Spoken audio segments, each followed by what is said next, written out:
قول نمبر 147 فضیلت علم۔ بسم اللہ الرحمن الرحیم۔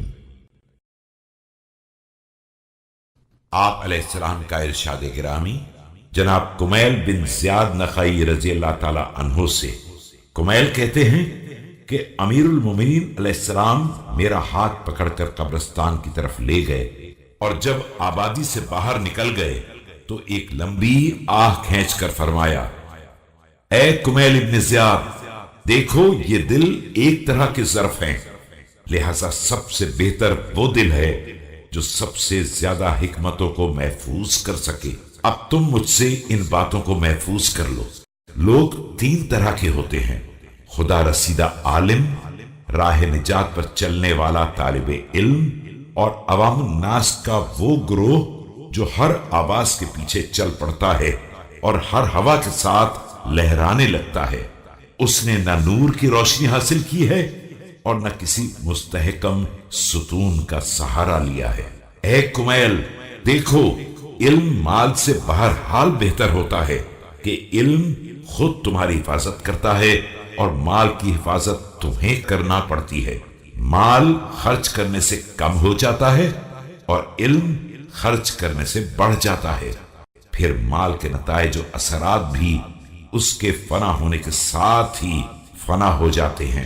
اے کمیل ابن زیاد، علم کی معرفت ایک دین ہے جس کی اقتدا کی جاتی ہے، اور اسی کے ذریعے انسان زندگی میں اطاعت حاصل کرتا ہے اور مرنے کے بعد ذکر جمیل فراہم کرتا ہے۔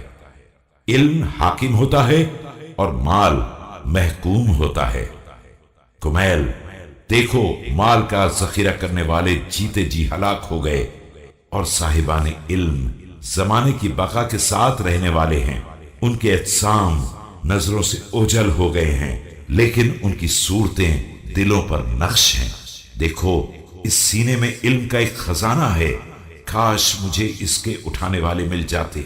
ہاں ملے بھی تو بعض ایسے ذہین جو قابل اعتبار نہیں ہیں اور دین کو دنیا کا آلہ کار بنا کر استعمال کرنے والے ہیں، اور اللہ کی نعمتوں کے ذریعے اس کے بندوں اور اس کی محبتوں کے ذریعے اس کے اولیاء پر برتری جتلانے والے ہیں۔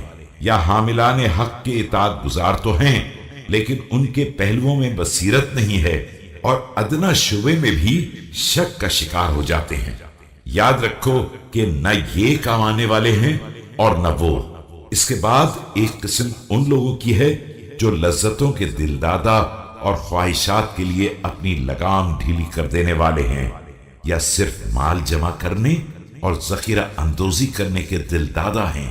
یہ دونوں بھی دین کے قطعاً محافظ نہیں ہیں، اور ان سے قریب ترین شباہت رکھنے والے چرنے والے جانور ہوتے ہیں، اور اس طرح علم حاملان علم کے ساتھ مر جاتا ہے۔ لیکن اس کے بعد بھی زمین ایسے شخص سے خالی نہیں ہوتی ہے جو حجت خدا کے ساتھ قیام کرتا ہے، چاہے وہ ظاہر اور مشہور ہو یا خائف اور پوشیدہ، تاکہ پروردگار کی دلیلیں اور اس کی نشانیاں مٹنے نہ پائیں۔ لیکن یہ ہیں ہی کتنے اور کہاں ہیں؟ واللہ ان کے عدد بہت کم ہیں، لیکن ان کی قدر و منزلت بہت عظیم ہے۔ اللہ انہی کے ذریعے اپنے دلائل و بینات کی حفاظت کرتا ہے تاکہ یہ اپنے ہی جیسے افراد کے حوالے کر دیں اور اپنے امثال کے دلوں میں بو دیں۔ انہیں علم نے بصیرت کی حقیقت تک پہنچا دیا ہے، اور یہ یقین کی روح کے ساتھ گھل مل گئے ہیں۔